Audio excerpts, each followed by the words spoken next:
Assalamualaikum warahmatullahi wabarakatuh.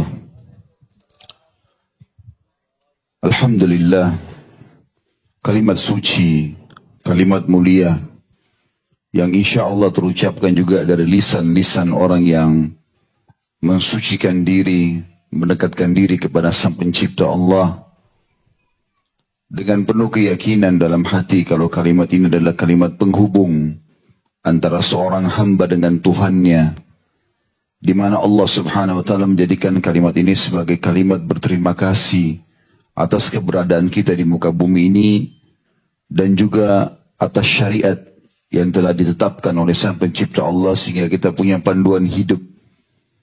Sekaligus Allah jadikan sebagai penyebab agar seluruh kebutuhan kita di muka bumi ini plus akan ditambahkan balasan yang besar nanti di akhirat dengan mengucapkan kalimat ini.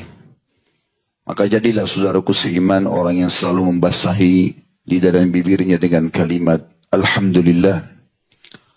Selanjutnya kita panjatkan salam hormat kita kepada manusia terbaik, manusia yang telah disempurnakan jalur nasabnya, fisiknya, ilmunya oleh Sang Pencipta Allah, pemimpin para nabi, pemimpin seluruh anak Adam, manusia yang telah diperintahkan oleh Allah untuk dijadikan sebagai suri tauladan. Apapun yang dilakukan oleh manusia terbaik ini, kita dianjurkan untuk mengikuti dan mencontohi.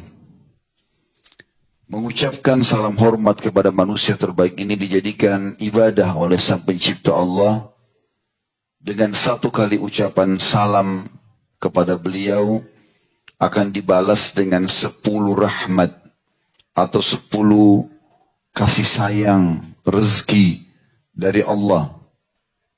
Andai saja dibalik dengan mengucapkan 10 kali salam hormat kepada manusia terbaik ini dibalas dengan 1 rahmat, maka sudah sangat cukup. Bagaimana dengan 1 kali salam dibalas dengan 10 rahmat? Maka sangat wajar sebagai seorang muslim setelah memuji Allah, alhamdulillah, kita selalu mengucapkan salam hormat kita, salawat dan taslim kepada Nabi besar Muhammad sallallahu alaihi wa ala alihi wa sahbihi wasallam. Di awal-awal pembukaan saya mengucapkan jazakumullah khairan kepada seluruh jajaran yayasan RLA, seluruh jajaran pejabat pemerintah wilayah Solok, seluruh kaum muslimin dan muslimat yang saya tidak bisa sebutkan satu persatu yang telah hadir. Semoga ini dicatat pahala oleh Allah Subhanahu wa taala. Dan saya di sini berbicara sama sekali bukan karena saya lebih tahu daripada Bapak Ibu sekalian. Tapi kita menjalankan firman Allah Subhanahu wa taala, "Fadzakir fa inna dzikra tanfa'ul mu'minin." Saling memberikan peringatan karena peringatan sangat bermanfaat bagi orang-orang beriman. Dan baginda Nabi sallallahu alaihi wasallam bersabda dalam hadis beliau, "Ad-dinun nasihah." Agama ini isinya semua nasihat. Dan bagaimana para sahabat ridwanullahi alaihim pada saat mereka bertemu, mereka selalu mengatakan, ta'al nu'minu sa'ah. Ayo kita saling menasihatin untuk menambah iman kita sesaat. Dalam penyampaian ilmu kita tidak perlu lihat siapa yang menyampaikan, tapi apa yang disampaikan. Kalau Allah, Allah berfirman, qala Rasulullah sallallahu alaihi wasallam, Rasulullah SAW bersabda, terima. Amalkan, karena memang agama ini harus disampaikan. Juga sebelum kita mulai, saudaraku seiman, saya mengajak diri saya dan teman-teman sekalian untuk mengikhlaskan niat karena Allah.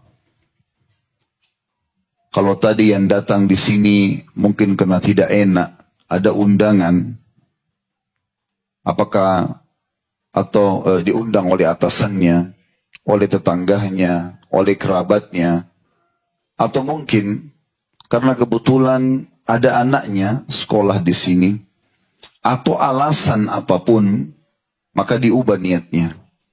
Niatnya karena Allah subhanahu wa ta'ala. Dalam sebuah hadis yang sahih, kata Nabi SAW, Allah berfirman, yang maknanya, aku adalah sebaik-baik sekutu. Siapa yang menyekutukanku dengan sesuatu, aku akan berikan semua untuk sekutuku itu. Kalau seandainya ada orang mengikutkan Allah dalam niatnya dengan selain Allah, maka tidak berpahala.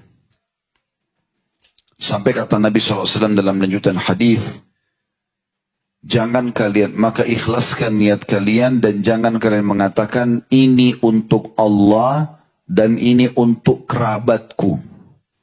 Karena itu semua akan diberikan untuk kerabatnya. Dan jangan juga kalian mengatakan ini untuk Allah dan ini untuk wajah-wajah kalian. Maksudnya untuk menghormati kalian. Karena itu akan diberikan oleh Allah untuk wajah-wajah kalian. Jadi misalnya, ada orang silaturahim keluarga, lalu dia mengatakan, saya datang ke sini karena Allah, dan memang karena mau bertemu dengan kalian. Maka tidak ada pahalanya di sisi Allah. Allah tidak ingin dipartnerkan.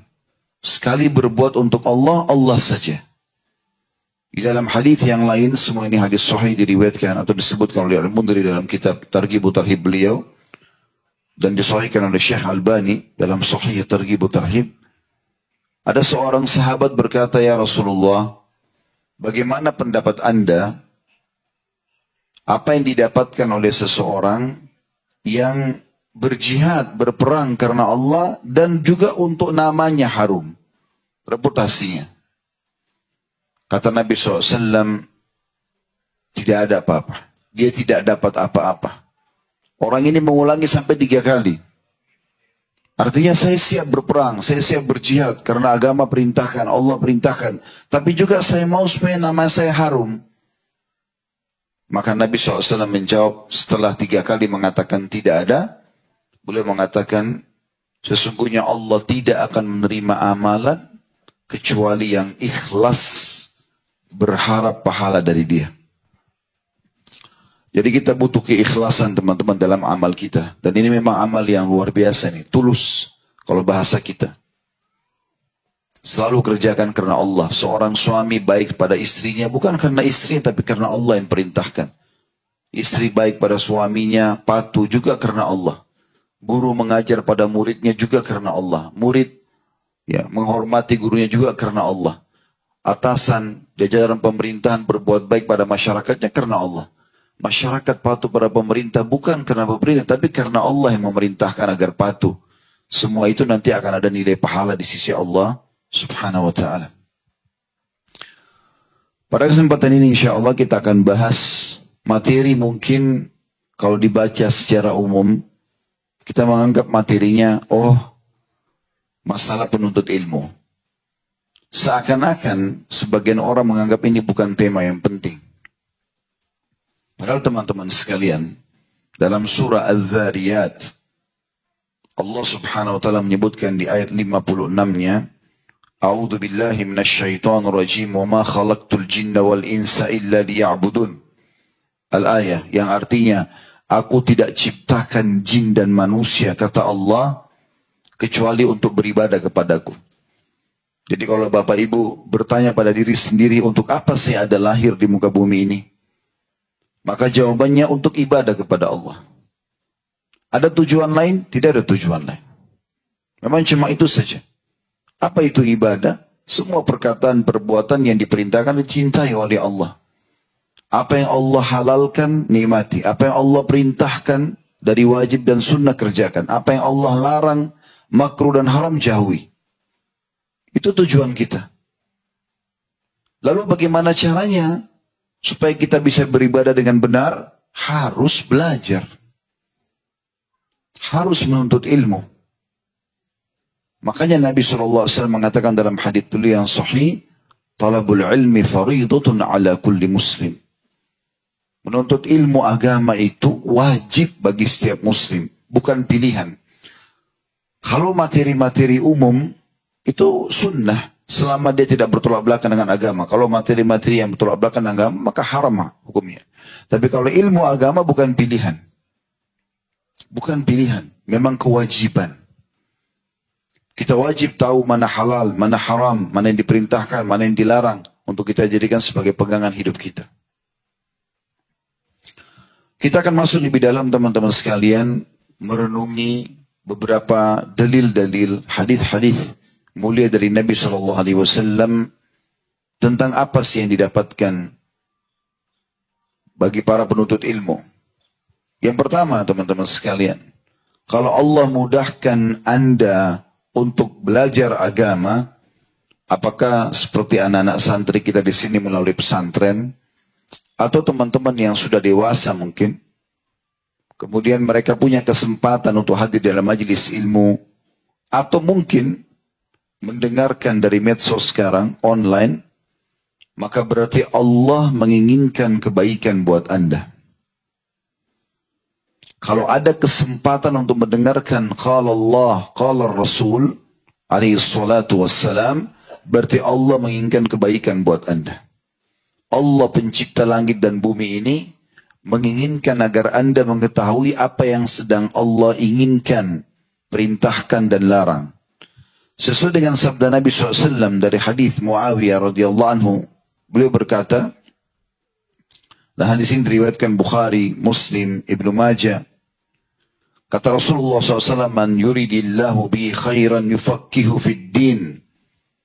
Siapa yang Allah inginkan kebaikan untuknya, maka Allah akan membuat dia memahami agama ini.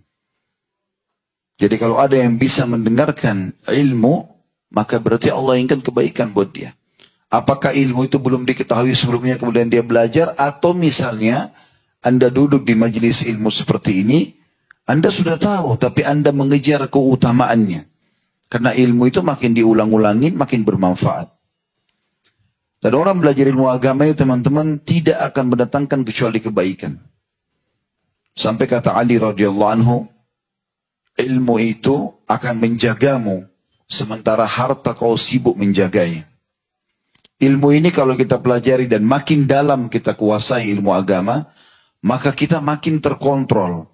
Kalau bahasa saya ilmu agama ini seperti bodyguard buat kita. Makin banyak kita ketahui, maka makin menjaga kita. Setiap mau makan, mau minum, mau berinteraksi, mau berbuat apa saja, maka ilmu agama akan mengingatkan, itu boleh atau itu tidak boleh. Kita terpandu. Dan tidak ada batas dalam belajar. Andai saja kita belajar satu kali di majelis ilmu, kepala kita menjadi lebih besar 2 kali lipat. 3 kali kita belajar, maka 3 kali lipat. Mungkin sulit orang untuk belajar. Kita belajar dari mulai kita bisa mengucapkan kata-kata di umur 3 tahun, 4 tahun diajarkan orang tua kita, sampai kita meninggal pun, maka tidak akan pernah mengganggu memori di otak kita. Bisa menampung berapa banyak pun kita belajar. Di dalam riwayat yang lain, Nabi SAW menggambarkan kepada kita, kalau ilmu itu harus dengan belajar. Tidak mungkin tiba-tiba orang lahir sudah tahu. Berarti butuh untuk menuntut ilmu. Itulah mungkin salah satu alasan kenapa pesantren-pesantren banyak dibuat seperti pesantren ini. Begitu juga sekolah-sekolah ya, dibudayakan supaya memang orang terbiasa dan mudah untuk belajar. Karena kata baginda Nabi SAW, ya ayuhan nas, innamal ilmu bitta'allum. Hai sekalian manusia, ketahuilah ilmu itu harus dengan belajar. Dan belajar ini harus butuh serius. Butuh niat yang ikhlas. Butuh waktu untuk dilowongkan. Kalau teman-teman hanya mengandalkan setiap Jumat dengarin khutbah 20 menit, 25 menit, lalu Anda anggap Anda sudah belajar, ini keliru. Setiap hari aja kita belajar, belum tentu cukup. Apalagi cuma sekedar dengarkan khutbah Jumat. Apalagi kalau hanya sekedar kapan ada waktu. Memang harus dilowongkan. Kita harus merasa kita butuh dengan ilmu ini. Kata para ulama, butuhnya seorang muslim terhadap ilmu agama ini, lebih dia butuhkan daripada makanan pada saat dia lapar, minuman pada saat dia haus, tempat tidur pada saat dia mengantuk, bahkan obat dokter pada saat dia sakit. Karena ilmu agama akan memandu dia. Makanan mana yang boleh, mana yang tidak boleh. Minuman mana yang boleh, mana yang tidak boleh. Pergaulan yang mana boleh, mana tidak boleh. Obat mana yang boleh, obat mana yang tidak boleh. Sehingga Allah subhanahu wa ta'ala memberikan taufiknya kepada dia. Lalu kata Nabi SAW, wal fikhu bit tafakkuh. Dan untuk lebih mendalami agama lagi, harus dengan mendalaminya. Kalau ada orang hanya sekedar datang majelis ilmu untuk dia sendiri, untuk dia dengar, menuntut ilmu. Tapi kalau ada orang sengaja kayak gini masuk di pesantren, sengaja duduk di halaqah-halaqah pengajian, membawa kitab, membawa catatan, dia coba berdalam, itu namanya tafakkuh. Dan ini lebih tinggi, lebih dalam lagi. Dengan harapan nanti dia bisa memahami dan kemudian mengamalkan isinya. Lalu kata Nabi SAW, وَمَنْ يُرِدِ اللَّهُ بِهِ خَيْرًا يُفَقِّهُ فِي الدِّينِ. Dan siapa yang Allah inginkan kebaikan baginya, maka Allah akan buat dia memahami agama ini dengan dalam. Jadi bukan hanya sekedar dengar sepintas saja. Lalu Nabi SAW membacakan ayat, wa innama yakhshallaha min ibadihi ulama. Dan ketahuilah, orang-orang yang tunduk dan mengenal Tuhannya Allah hanyalah para ulama. Dan tidak mungkin kita sampai pada tingkat ulama kecuali kita belajar terus. Orang yang melakukan atau menghadiri majelis ilmunya punya keutamaan yang besar sekali. Bahkan di atas daripada ahli ibadah. Ada orang suka ibadah tapi tidak punya ilmu. Dan ini mulia di sisi Allah kalau ibadah dia kerjakan benar. Tapi kalau ada seorang alim, kemudian dia beribadah, maka itu lebih mulia. Sesuai dengan sabda Nabi SAW dengan hadis atau dari hadis yang sahih riwayat At-Tabarani dari Hudzaifah bin Yaman radhiyallahu anhu, beliau berkata, Rasulullah SAW bersabda, fadlul ilmi khairun min fadlil ibadah. Keutamaan ilmu itu lebih baik daripada ibadah.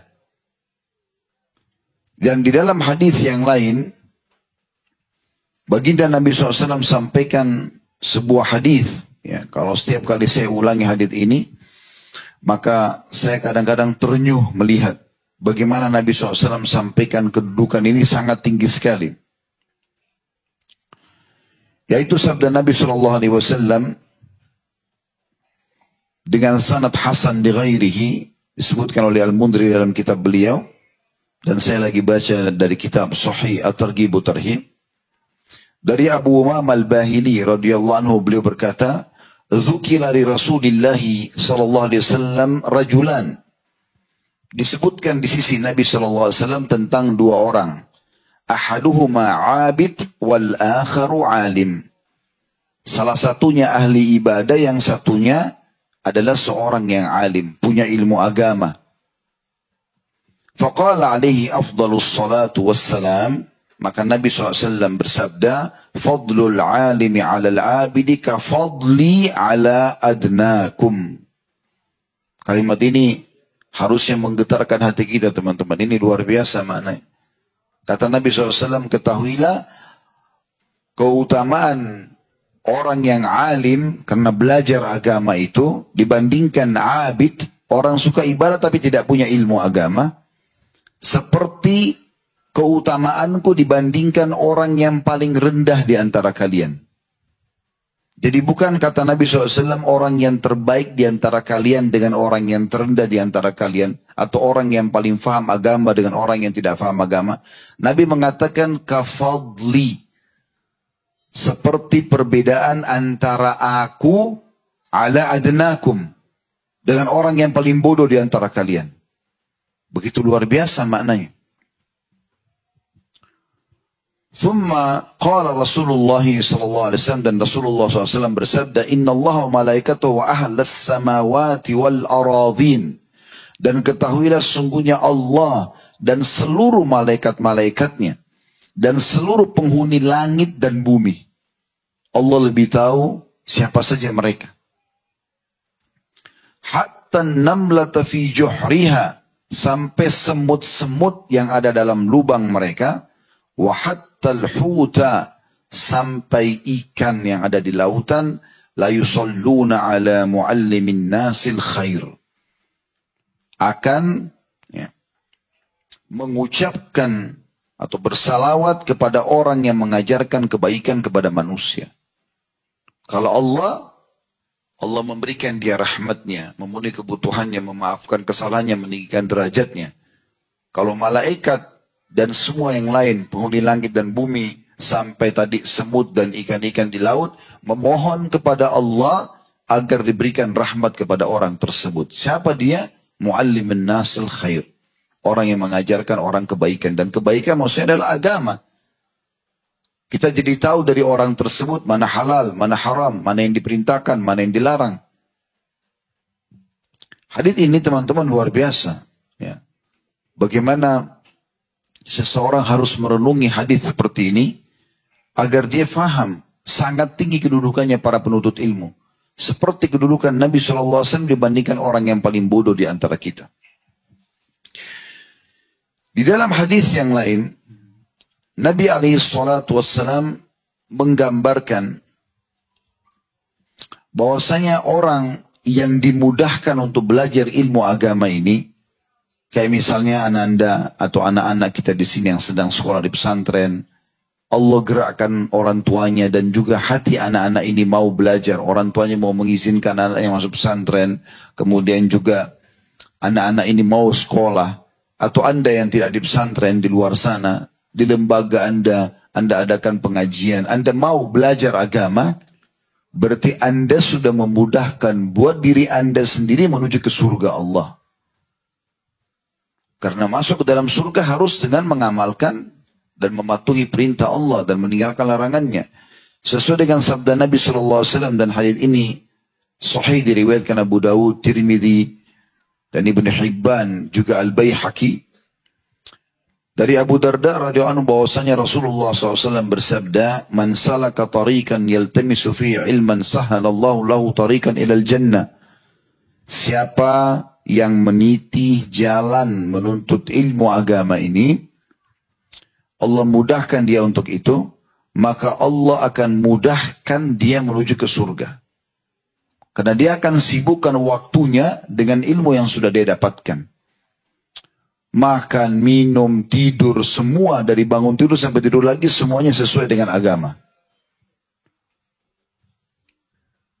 Wa innal malaikata la tada'u ajnihataha li talibil ilmi ridan bima yasna'. Dan ketahuilah para malaikat menebahkan atau membuka sayapnya melindungi para penuntut ilmu karena ridho dengan apa yang mereka lakukan. Dilindungi oleh para malaikat. Wa innal 'alima la yastaghfir lahu man fis samawati wa man fil ard. Dan ketahuilah bahwasanya seorang alim itu akan dimohon ampunkan oleh seluruh yang ada di langit dan seluruh yang ada di bumi. Dan hadis ini memaknakan atau merincikan makna hadis yang sebelumnya tadi kita bacakan. Hatta al-hitanu fil ma', sampai ikan-ikan besar yang ada di lautan. Wa fadlul 'alimi 'ala al-'abidi ka fadlil qamari 'ala sa'iril kawakib. Dan perbedaan antara seorang alim dengan seorang abid. Suka ibadah tapi nggak punya ilmu. Seperti perumpamaan bulan purnama dibandingkan bintang-bintang lain. Anda lihat di langit bintang-bintang lain kecil. Walaupun dia lebih besar secara fisik. Tapi karena jaraknya jauh kelihatan seperti kecil cahayanya. Wa innal ulama'a warathatul anbiya. Dan ketahuilah, supaya difahami baik-baik, kalau anda sampai pada tingkat menjadi seorang alim, maka ulama pewaris para nabi. Nabi-nabi sudah meninggal, maka pewarisnya para ulama.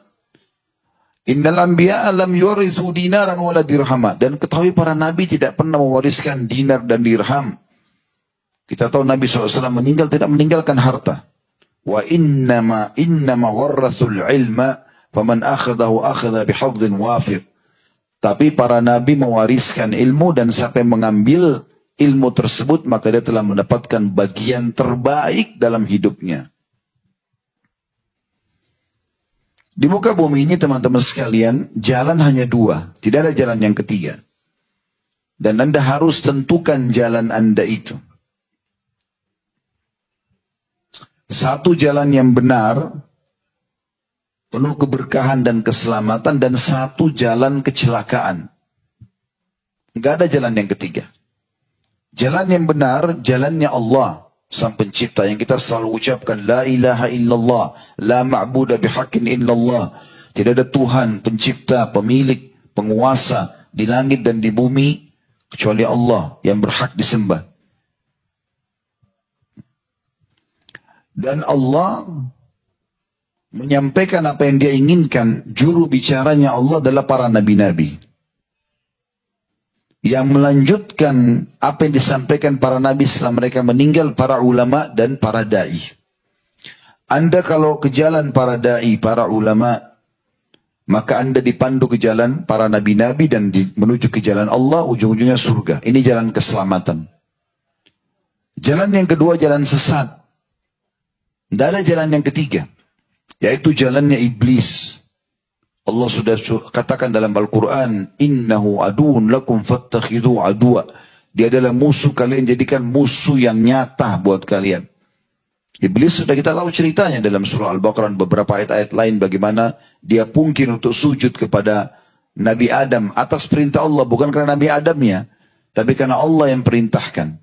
Seperti kita sujud menghadap Ka'bah, bukan karena Ka'bahnya, tapi karena ada perintah Allah menuju ke Ka'bah itu. Maka iblis ini punya juru bicara.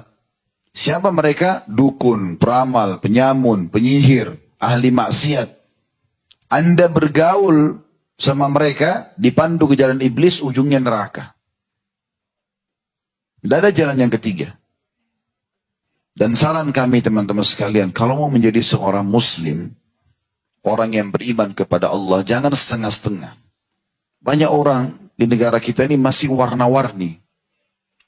Namanya nama muslim, tapi kita tidak temukan ada Islam dalam dirinya. Karena tidak menuntut ilmu. Dia tidak ada alamin, sayang sekali. Bahkan sering kali kita temukan ada namanya Muhammad, istrinya namanya Aisyah, tapi tidak berhijab, jauh dari agama. Ya. Di rumahnya tidak ada tanda-tanda keislaman sama sekali. Bahkan tidak bisa kita bedakan antara dia sama orang-orang kafir. Sama saja. Padahal kita harus punya ciri khas sebagai orang beriman. Agama Islam ini agama yang benar, teman-teman sekalian. Tidak ada keraguan dalamnya. Ini pintu keselamatan. Di dunia dan di akhirat. Maka tidak perlu ragu kita dalam menyampaikan dan mempelajari agama ini. Di dalam hadis yang lain, ada seorang sahabat datang dan dia, sahabat ini khusus datang untuk menuntut ilmu. Namanya Safwan bin Assal al-Muradi radhiyallahu anhu. Dalam hadis yang hasan diriwayatkan oleh Tabarani dan Ahmad, dia mengatakan, Ataitun Nabiyya sallallahu alaihi wasallam wa huwa fil masjid muttaki'un ala burdin lahu ahmar. Satu hari aku pernah mendatangi Nabi SAW di dalam masjid. Sementara beliau lagi duduk dan menggunakan jubah berwarna merah. Fakultu lahu, lalu aku berkata kepada beliau, Ya Rasulullah, inni ji'tu atlubul ilma. Hai Rasulullah, aku datang khusus nuntut ilmu nih. Mau belajar agama. Faqala marhaban bi talibul ilm. Selamat datang penuntut ilmu. Nabi SAW sangat gembira kalau ada orang mau datang belajar agama. Inna talibal ilmi tahuffuhul malaikatu. Dalam kurung, wa tudhilluhu. Sesungguhnya ketahuilah, semua penuntut ilmu itu dilindungi oleh para malaikat. Bi ajnihatiha, dengan sayap-sayapnya. ثم يركب بعضهم بعضا حتى يبلغ السماء الدنيا من محبتهم لما يطلب. Lalu kemudian malaikat-malaikat itu bersusun-susun sampai memenuhi langit yang ada di atas kepala kita. Karena cinta terhadap apa yang dikerjakan oleh para penuntut ilmu itu. Hal yang lain teman-teman sekalian, hal yang terbaik yang bisa kita tinggalkan setelah kita meninggal, itu adalah ilmu. Salah satunya yang terus bisa mengalir ilmu. Buku yang saya bacakan ini, Al-Mundhiri rahimahullah sudah meninggal ratusan tahun yang lalu. Mungkin Anda biasa baca kitab Riyadhus Shalihin, Imam Nawawi. Ulama-ulama yang lain banyak. Sudah ratusan tahun yang lalu mereka meninggal. Tapi karena mereka meninggalkan ilmu, di zaman itu mereka pun menulis hanya pakai bulu hewan dengan tinta yang cair. Tapi dengan teknologi sekarang maka bisa dicetak seperti kita di masa kita sekarang ini. Dan Allah berkahi. Kita bisa mendengarkan hadis-hadis Nabi SAW dari tulisan-tulisan mereka. Ini ilmu yang bermanfaat. Mereka sudah meninggal, jalan terus pahalanya. Dan itu sesuai dengan sabda Nabi SAW dalam hadis Hasan di ghairi diriwayatkan oleh Bazzar, juga Abu Nuaim. Dari Anas radhiyallahu anhu beliau berkata bahwasanya Rasulullah SAW bersabda, "Sab'un yajri li abdil abdi ajruhunna wa huwa fi qabri ba'da mauti." Ada 7 perkara terus mengalir pahalanya bagi seorang hamba walaupun dia di dalam kuburnya. Yang pertama, man 'allama ilma. Ini yang paling pertama. Siapa yang mengajarkan ilmu? Dan kita sudah tahu tadi, kita dengar dari Dr. Ridwan bagaimana ayah beliau memperjuangkan pesantren ini. Dan beberapa waktu lalu juga saya sempat datang ke kota Padang dan datang langsung ke kampus yang beliau tinggalkan. Karena beliau sudah meninggal maka kita sebutkan. Kalau beliau masih hidup dianjurkan untuk tidak memuji di hadapannya. Tapi kalau orang sudah meninggal kita nggak ada masalah menyampaikan. Kalau masih hidup kita dilarang untuk memuji ibadah seseorang muslim. Karena jangan sampai kita rusak niat dia. Pernah ada sahabat begitu. Dia lihat ada satu orang sholat indah sekali di masjid Nabi SAW. Lalu dia bilang kepada Nabi SAW, "Ya Rasulullah, saya suka sekali orang ini, ibadahnya bagus." Kata Nabi SAW, "Jangan kau dengarkan dia. Karena kalau kau dengarkan, kau telah membinasakannya." Tapi kalau orang sudah meninggal boleh. Karena kata Nabi SAW, "Udhkuru mahasina mautakum." Sebutkan kebaikan-kebaikan orang yang sudah meninggal di antara kalian. Karena dia sudah tidak riya lagi. Dan ini sebuah ide yang sangat luar biasa. Dihabiskan umur untuk pendidikan. Berapa banyak, berapa ribu orang yang sudah belajar. Berapa banyak nanti orang yang akan lulus dari pesantren ini yang menjadi ulama. Maka ini contoh yang baik. Ilmu yang dipelajari lalu diamalkan. Ya. Tentu retorika orang banyak. Ada orang yang cuma belajar lalu diajarkan. Ada orang yang Allah berikan taufik lebih luas. Dia bangun lembaga pendidikan. Ini jauh lebih baik. Ini harus jadi barang contoh. Jadi peresmian pesantren seperti ini jangan hanya sekedar Anda bilang, "Oh iya ini pesantrennya fulan." Enggak. Coba bagaimana caranya kita niatkan dalam hati supaya kita juga bisa melakukan hal yang sama. Ada sebuah kata kunci teman-teman sekalian. Ini rahasia yang harus disampaikan sebenarnya.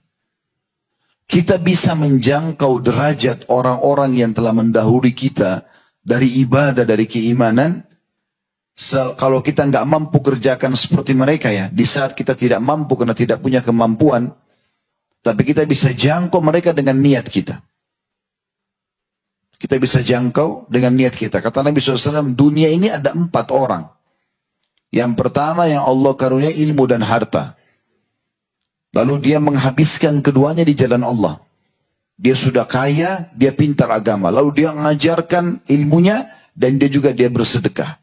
Ini kata Nabi SAW, bi afdhalil manazil. Ini yang paling tinggi kedudukannya. Datang orang kedua, seorang hamba yang Allah karuniai harta tanpa ilmu. Dia kaya tapi yang dikaruniai ilmu tanpa harta. Pintar tapi nggak ada kekayaannya.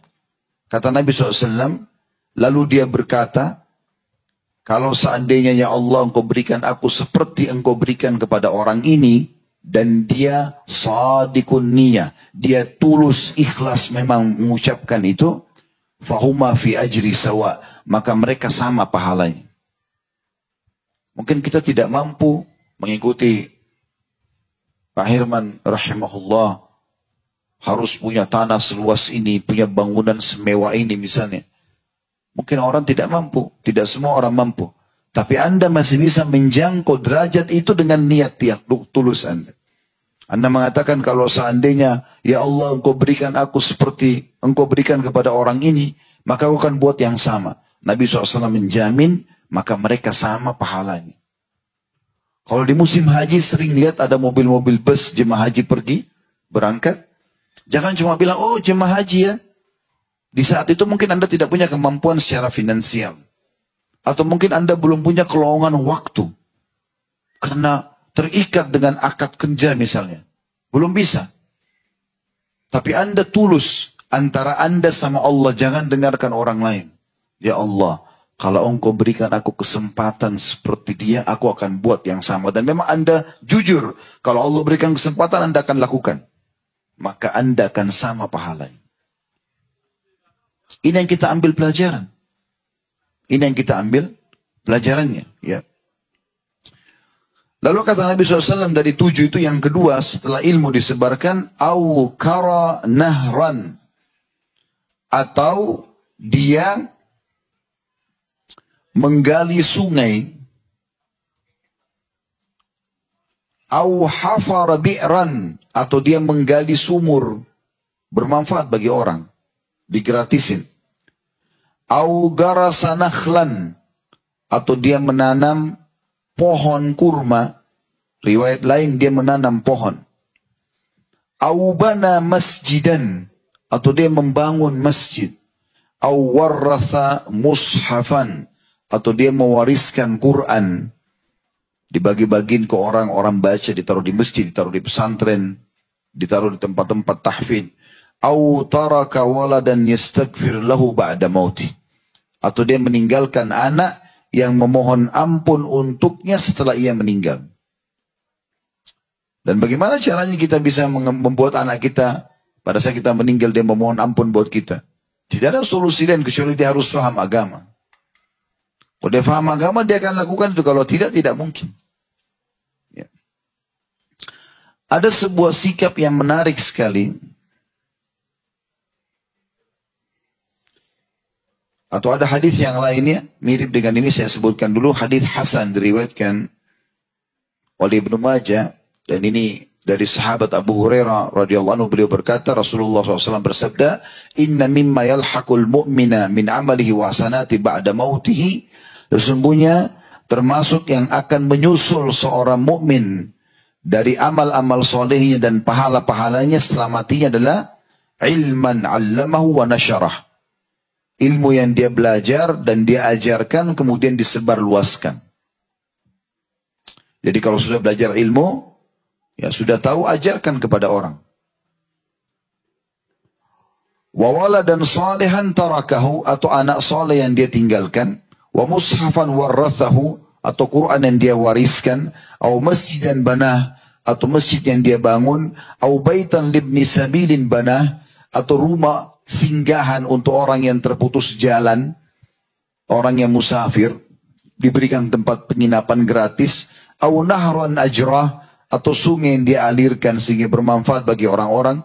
Au sadaqatan akhrajaha min mali fi sihhatihi wa hayati yalhaqu min ba'di mauti. Atau sedekah apa saja yang dia keluarkan selama dia hidup yang terus mengalir setelah dia meninggal dunia. Seperti wakaf tanah, ya. Misal contoh. Siapapun teman-teman sekalian yang mengajarkan ilmu ini, walaupun cuma sebuah hadis,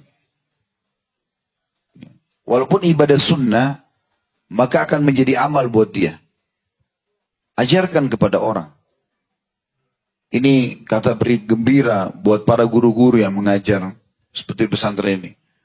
Anda ikhlaskan niat karena Allah, sudah bisa memenuhi kebutuhan nafkah keluarga, juga semua yang Anda ajarkan kepada murid-murid tersebut, maka akan menjadi pahala yang terus menggulir. Kata Nabi SAW dalam hadis Hasan di ghairihi, diriwayatkan Ibnu Majah dari Sahal bin Mu'adz bin Anas dari bapaknya radhiyallahu anhu ajma'in bahwa Nabi SAW bersabda, "Man 'allama 'ilman falahu ajru man 'amila bihi la yanqus min ajril 'amili syai'." Siapa yang mengajarkan ilmu maka dia memperoleh pahala yang mengamalkannya, dan pahala yang mengamalkannya tidak berkurang sedikit pun. Jadi kalau misalnya ada orang kita ajarkan masalah sholat, kayak sini santri-santri diajarkan oleh para guru, ustadz dan ustadzanya, tentang sholat, tentang zikir, tentang doa, syariat Allah subhanahu wa ta'ala, lalu diamalkan. Misalnya si santri ini dapat pahala 10. Ini contoh saja. Maka yang mengajarkan juga dapat 10. Bukan dipotong dari pahala si santri, enggak. Diberikan nilai yang sama oleh Allah karena kita mengajarkan. Mirip kalau Anda ajak orang ke masjid, ayo kita ke masjid ya sholat, lalu teman Anda ikut sholat. Dia dapat 10 pahala, Anda juga sholat dapat 10 pahala. Ini contoh, 10 ini bukan angka patokannya, tapi ini contoh saja. Anda sholat, dia sholat, masing-masing dapat 10 pahala misalnya. Tapi karena Anda yang mengajak dia, Allah berikan Anda nilai pahala seperti teman Anda tadi, tanpa dikurangi dari pahala teman Anda tadi. Jadi Anda dapat 20, dia dapat 10. Anda ajak 10 orang, kali 10. Anda ajak 100 orang, ya. Makin banyak, maka makin bagus. Dan cara yang terbaik mendapatkan ini adalah menjadi guru. Mengajarkan kepada orang. Karena dia ajarkan ke 100 murid, muridnya nanti masing-masing lagi satu orang punya 100 murid, ribuan, terus begitu akan menjadi pahala yang bergulir. Ada sebuah nasihat Abu Hurairah yang menarik teman-teman sekalian. Ini sekaligus mengingatkan kepada kita yang melalaikan majelis ilmu, melalaikan menuntut ilmu agama, sibuk dengan dunia. Padahal sebenarnya kita boleh bekerja, cari rezeki, ya, gak ada masalah. Tapi jangan lupakan ilmu. Bahkan buat simbol dalam hidup kita tidak ada hari tanpa ilmu. Sebuah kejadian yang pernah terjadi dalam sebuah riwayat Hasan, mauquf, maksudnya sampai ke sahabat Nabi saja, diriwayatkan Tabarani dalam Mujamul Awsat, bahwasanya Abu Hurairah annahu marra bisukil Madinah fawaqafa 'alaiha faqal. Beliau pernah datangi pasar Madinah, kemudian beliau berdiri depan pintu gerbang pasar lalu berkata, "Ya ahlas suk, wahai para penghuni pasar, ma a'jazakum." Artinya, betapa lemahnya agama kalian. Atau ma'ajazakum ini bisa bermakna juga betapa ruginya kalian. Qalu wa ma dzaka ya Abu Hurairah. Kenapa Anda bilang wahai Abu Hurairah kami rugi? Rugi apa? Qala dzaka mirathu Rasulillah sallallahu alaihi wasallam yuqsam wa antum hahuna ala tadhhabuna fata'khuduna nasibakum minhu. Ya tentu kalian rugi. Karena sekarang warisan Nabi Muhammad SAW lagi dibagi-bagi. Tapi kalian tetap di sini. Jadi nggak dapat apa-apa. Maka karena yang didatangi pasar dan umumnya para pedagang, pikirannya apa? Harta. Oh mungkin pedang Nabi, oh mungkin baju perang Nabi, oh mungkin sendal Nabi, oh mungkin piringnya Nabi, apalah. Dan Nabi SAW tinggalkan. Maka mereka berkata, qalu wa aina huwa? Mereka mengatakan, di mana itu dibagi-bagi? Qala fil masjid. Ada di masjid Nabi. Fa kharaju sira'an. Maka tiba-tiba satu pasar bergegas lari menuju ke masjid Nabi. Karena mereka tangkap ini warisan Nabi. Lagi dibagi-bagi. Dan pada saat itu, Abu Hurairah memang menunggu di situ. Wa waqafa Abu Hurairah lahum hatta raja'u. Abu Hurairah berdiri nunggu. Ya. Biarin mereka pergi, Abu Hurairah sengaja tunggu di pintu pasar. Seperti menjaga tempat mereka. Kemudian, faqala lahum ma lakum. Pada saat mereka kembali, Abu Hurairah tanya, bagaimana kalian? Faqalu ya Abu Hurairah, qad atayna al-masjida fadakhalna fihi falam nara fihi syai'an yuqsam. Wahai Abu Hurairah, kami datang ke masjid Nabi, kami tidak temukan ada yang dibagi-bagi. Gitu kan. Faqala lahum Abu Hurairah, maka Abu Hurairah berkata, "Wa madza ra'aitum fil masjid? Wa ma ra'aitum fil masjid ahada?" Apa kalian tidak lihat satupun orang di dalam masjid? Qalu bala, kami lihat. Ada banyak orang di masjid. Ra'ayna qauman yusallun. Kami dapatkan ada orang yang sedang sholat. Wa qauman yaqra'una al-Qur'an. Dan ada satu kaum lagi, kaum ini biasa 3 orang ke atas, yang sedang baca Quran. Wa qauman yatadzakaruna al-halala wal haram. Dan satu kelompok lagi sedang membahas tentang halal dan haram. Faqala lahum Abu Hurairah, waihakum, fadzaka mirathu Muhammadin sallallahu alaihi wasallam. Celaka kalian ini, kalau kalian tidak tahu, itulah warisan Nabi yang saya maksudkan. Artinya, sholat, baca Quran, belajar tentang halal haram, bukan hanya sibuk dengan dagangan saja. Saya sangat terkesan dengan beberapa pejabat pemerintah kita yang Masya Allah, pada saat saya temuin, diundang di kota-kota mereka, di wilayah mereka, semoga Allah jaga gitu. Mereka membisikkan, Ustaz, saya setiap malam dengar ceramah Ustaz. Sebelum tidur, saya rutinkan. Saya sangat bahagia dengar ini. Karena nanti akhirnya ilmu agama akan memandu dia dan menjaga dia dalam pekerjaannya. Jadi tidak mengganggu mereka untuk menuntut ilmu. Berapa banyak pedagang-pedagang, saudagar kita, pengusaha-pengusaha kita yang punya perusahaan Masya Allah yang sangat maju. Sempat umroh bersama kami, haji bersama kami, membahasakan. Saya Alhamdulillah, semenjak mengikuti pengajian Ustaz 3 bulan lalu, 1 tahun yang lalu, 2 tahun yang lalu, saya merasa perubahan. Saya sekarang mulai menyortir mana halal, mana haram. Alhamdulillah, dipandu. Tapi dengan belajar. Dan mereka harus melakukan teman-teman. Dalam mengerjakan ibadah ini kita harus paksakan diri ya, tidak bisa tidak. Kalau Bapak Ibu berharap, seperti ada orang misalnya masih lakukan maksiat lalu ditanya, kapan kamu taubat? Iya ya, kapan ya? Seakan-akan berharap ada tangan turun dari langit berhentikan dia dari kemaksiatan, itu tidak mungkin. Harus dia yang melakukan itu. Dia yang memaksakan diri. Allah berfirman, walladzina jahadu fina lanahdiyannahum subulana. Orang yang berusaha bermujahadah kepada kami, jalan kami akan tunjukkan ke jalan-jalan kami. Waktu Imam Ahmad rahimahullah di awal-awal menuntut ilmu hadis, yang tersebar harum namanya itu Imam Malik. Imam Malik, Imam Syafi'i pun pada saat itu dikenal tapi tidak setenar Imam Malik. Karena Imam Malik sama Imam Abu Hanifah sudah lebih dulu gitu. Imam Abu Hanifah meninggal di tahun 150 Hijriah, pas tahun lahirnya Imam Syafi'i. Dan Imam Malik meninggal 179 Hijriah. Imam Syafi'i dan Muhammad semasa gitu. Walaupun Imam Syafi'i sempat mendapatkan masa Imam Malik, tapi belum lama Imam Malik meninggal akhirnya. Waktu di masa Imam Ahmad, beliau semangat sekali menuntut ilmu karena ibunya. Ibunya terus dorong dia. Wahai anakku, tidak ada yang bisa mengembirakan hatiku, menyejukkan mataku, kecuali kau menjadi ulama muslimin. Dari kecil ditanamkan itu kepada Imam Ahmad. Pokoknya apapun, ibunya selalu izinkan. Sampai pernah ibunya janda tinggal sendirian. Maka Imam Ahmad mau nuntut ilmu sampai jauh. Berbulan-bulan, bertahun-tahun tinggalkan ibunya. Sebenarnya sakit karena ketinggalan anak dan tinggal sendiri di masa tuanya. Tapi dia membesarkan jiwa anak yang mengatakan bisa anak pergi. Gitu. Di saat itu teman-teman sekalian tersebar berita. Di kalangan para penuntut ilmu, sudah nggak mungkin lagi ada orang seperti Imam Malik dan Imam Abu Hanifah. Mereka adalah imam kaum muslimin. Tapi Imam Ahmad tidak terpengaruh dengan itu. Beliau terus saja menuntut ilmu, terus menuntut ilmu, terus. Tidak pernah berhenti. Sampai beliau juga mencapai derajat 2 imam tersebut menjadi imam madhab. Tidak ada kata-kata terlambat. Mungkin hari ini kita tidak tahu, besok kita jadi tahu. Belajar terus. Dan dalam menuntut ilmu ini luar biasa gitu. Kalau Anda ikhlaskan niat, maka Anda akan dihitung seperti mujahid. Berperang jalan Allah.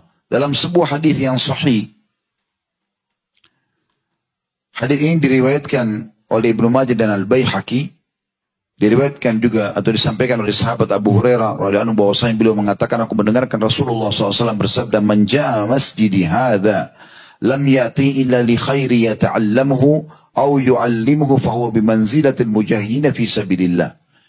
Siapa yang datang ke masjidku ini, kata Nabi SAW itu kepada para sahabat pada saat itu ya, dia tidak ada tujuan kecuali ingin belajar, kemudian mengajarkan, maka dia seperti mujahid di jalan Allah. Wa man ja'a li ghairi dzalika fa huwa bi manzilatir rajuli yanzuru ila mata'i ghairihi. Dan siapa yang datang selain daripada itu, maka dia hanya seperti melihat saja, ya. Melihat saja barang-barang orang, tapi dia tidak mengambil manfaat dari barang-barang tersebut. Saudaraku seiman, saya ingin tutup dengan poin-poin ini. Kalau kita sudah faham dan kita ingin belajar ilmu agama karena keutamanya sangat besar dan kita tidak bisa sebutkan semuanya karena melihat waktu. Kalau sudah belajar teman-teman sekalian, hati-hati.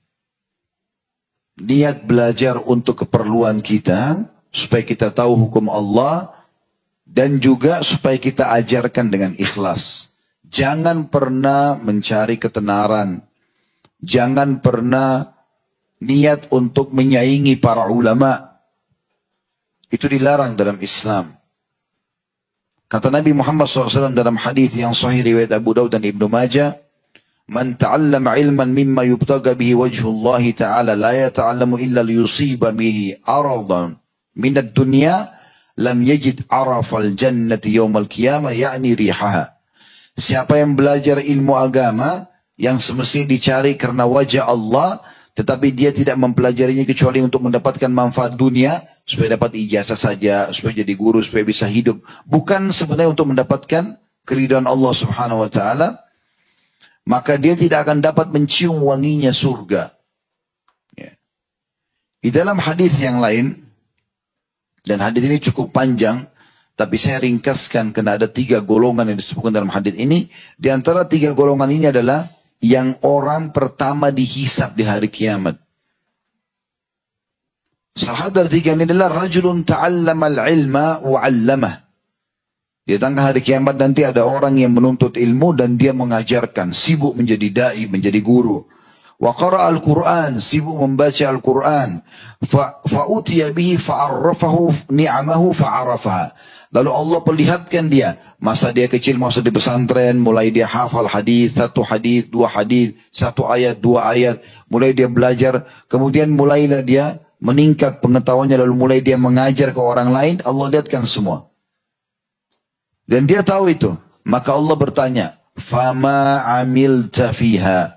Apa yang kau buat dengan potensi yang aku berikan itu? Kesempatan belajar segala macam, kekuatan hafalan, sampai bisa mengajar sana sini. Maka dia mengatakan, "Qala ta'allamtul ilma wa 'allamtuhu." Aku belajar ilmu dan aku ajarkan. Wa qara'tu fikal Qur'an. Dan aku juga baca Quran. Semua itu aku kerjakan karena kamu ya Allah. Ingat teman-teman, kita bisa berbohong pada manusia. Manusia bisa tertipu dengan kita seakan-akan kita ikhlas, tapi sama Allah tidak bisa. Apa kata Allah SWT? Qala kadzabta walakinnaka ta'allamta liyuqala 'alim. Kau telah bohong. Kau belajar agar kau dikatakan seorang alim. Wa qara'tal Qur'an liyuqala huwa qari'. Dan kau baca Quran supaya dibilang kamu seorang qari'. Perhatikan di sini, ini kalimat ini menyentuh sekali. Faqad qil. Apa maksudnya? Dan itu sudah diucapkan. Itu sudah diucapkan. Orang teman-teman kalau hanya mencari pujian orang, itu sepanjang lidahnya saya, tidak ada manfaatnya. Dan Anda akan dapatkan itu.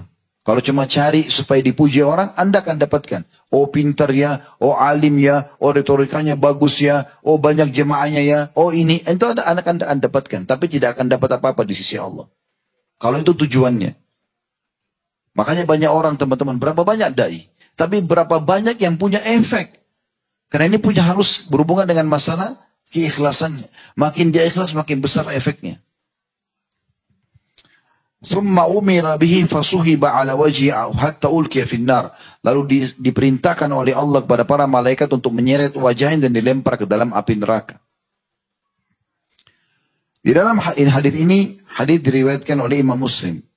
Hadis yang lain dari Ka'ab bin Malik radhiyallahu anhu, beliau berkata bahwasanya aku mendengarkan Rasulullah SAW bersabda, "Man talabal ilmu liyujariya bihil ulama au yumariya bihi sufaha au yasrifa bihi ujuhan nasi ilai adkhalahu Allahu an-nar. Barang siapa yang mencari ilmu untuk menyaingi para ulama atau mendebat orang-orang bodoh supaya dikatakan dia pintar, atau memalingkan wajah manusia supaya melihat ke dia, niscaya Allah akan masukkan dia ke dalam api neraka. Jadi nggak bisa. Satu sisi keutamaan ilmu besar sekali, sisi yang lain kalau kita memang hanya mengejar reputasi, hanya untuk menyaingi orang-orang, ya, supaya juga namanya harum seperti orang lain, maka ini akan masuk dalam api neraka. Makanya Imam Malik rahimahullah di masa beliau pernah menulis buku dinamakan Kitab Muwatta. Beliau susun beberapa hadis. Setelah ada muridnya menanyakan, wahai Imam, apa yang Anda sampaikan ini besar manfaatnya, kenapa Anda tidak tulis? Lalu ditulislah buku itu, intinya selesai. Dan sampai sekarang buku itu masih ada. Waktu terdengar di kota Madinah, Imam Malik tulis buku, banyak orang-orang yang dikenal juga di masa itu sebagai ulama. Dan subhanallah sampai sekarang tidak diketahui nama-nama mereka siapa. Itu menulis buku juga dan mereka namakan Muwatta. Karena niatnya mau menyaingi Imam Malik. Maka ada satu murid Imam Malik melapor mengatakan, wahai Imam, para orang-orang yang selevel dengan Anda ini, dai-dai dan ulama di masa Anda ini, nulis juga buku dan mereka namakan juga Muwatta. Apa kata Imam Malik? Kalimat yang kekal ini. Sampai sekarang Anda bisa dengarkan kalimat. Beliau mengatakan, maka nadillahi fahuwa baq. Apapun yang ditinggalkan, dilakukan karena Allah itu akan kekal. Subhanallah, sampai hari ini, dari sekian ratus kitab yang disusun pada saat itu semua namanya Muwatta, cuma satu yang tinggal, Muwatta'nya Imam Malik. Kena keikhlasan dia. Bukan niatnya untuk bersaing. Bahkan banyak di antara kaum salafus saleh, mereka tidak dikenal kalau mereka seorang alim. Tidak dikenal wajahnya bahkan. Kalau zaman kita sekarang apa boleh buat ada media. Tapi zaman dulu orang tidak tahu. Dan memang mereka tidak membanggakan diri. Sampai ada di antara alim yang dihina-hina oleh orang di pinggir jalan karena dipikir dia itu orang biasa. Setelah ditahu baru kemudian malu. Pernah dinukil dari Ibnu Abbas, radhiyallahu anhu, beliau jalan, ada orang lewat, orang itu kebetulan dengar dari temannya kalau itu sepupunya Rasulullah. Langsung tiba-tiba orang itu datang tanpa ada angin, tanpa ada apa-apa nih. Kau mentang-mentang sepupu Rasulullah, kau mentang-mentang mungkin dicaci maki yang tidak masuk akal. Abdullah bin Abbas diam saja. Enggak bicara apa-apa.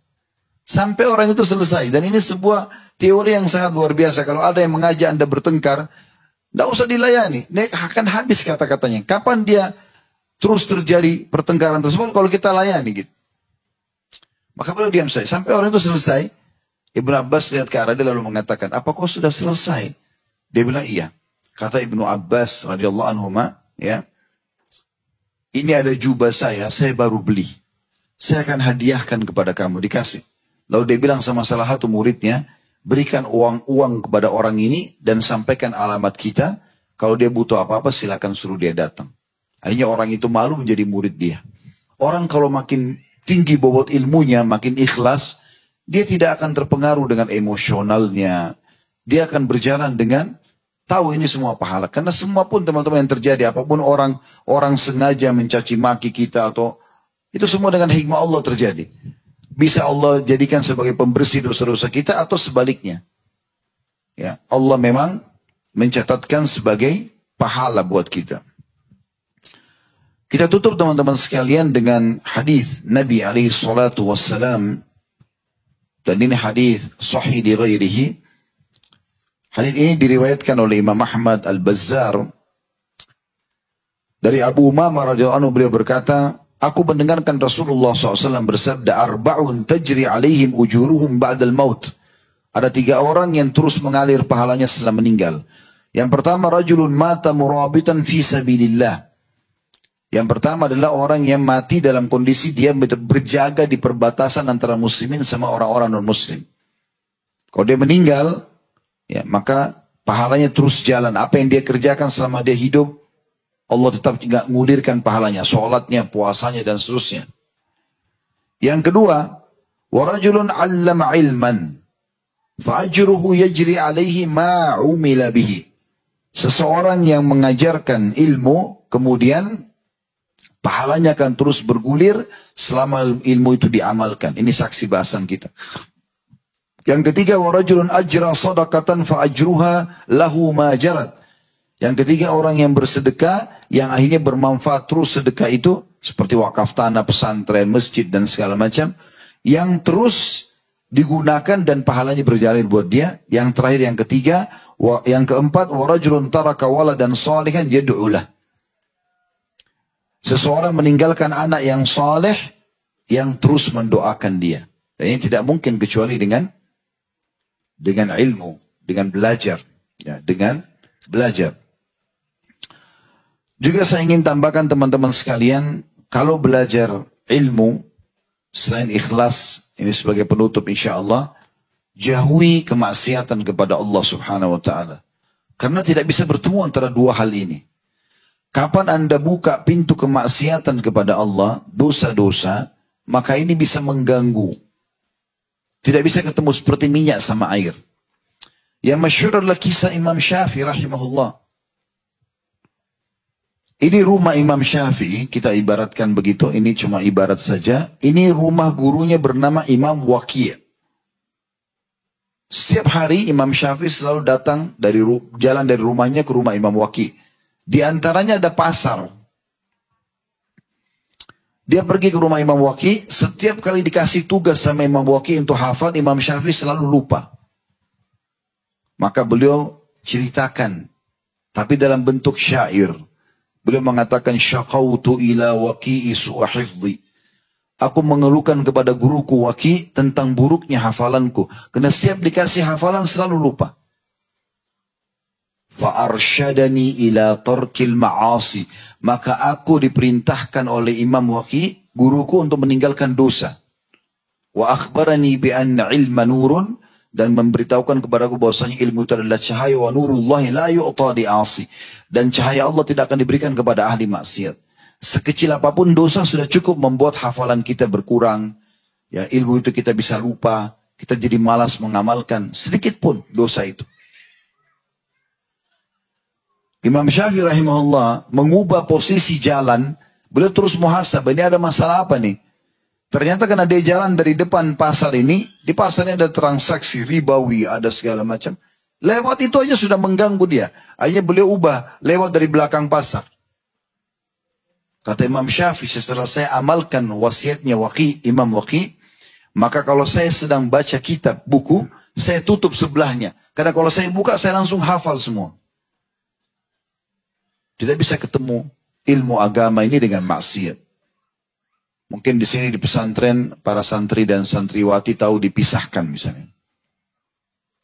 Guru, ustadz dan ustadzah dipisahkan. Memang itu salah satu hal yang diperintahkan dalam agama. Mungkin bagi orang yang belum terbiasa kaget. Tapi begitu perintah Nabi SAW. Kita bukan mengatakan tidak boleh interaksi. Karena di pasar kita interaksi. Tapi di saat hal-hal yang tidak dibutuhkan, maka dijaga jarak. Memang seperti itu. Maka ini bagian daripada hal yang harus diperhatikan. Allahu a'lam. Saya cukupkan sampai sini teman-teman sekalian, dan mohon dimaafkan kalau ada sesuatu yang kurang dari penyampaian kami ataupun yang salah. Tapi inilah yang Allah titipkan kepada kami sebagian dari ilmu yang bisa kami bacakan. Semoga kami termasuk orang yang pertama mengamalkan, bukan cuma mengucapkan saja. Dan juga memudahkan Bapak Ibu sekalian juga untuk beramal, berilmu. Dan juga semoga Allah menyatukan kita semua di surga Firdausnya tanpa hisab. Semoga Allah satukan kita dalam majlis ilmu yang mulia ini.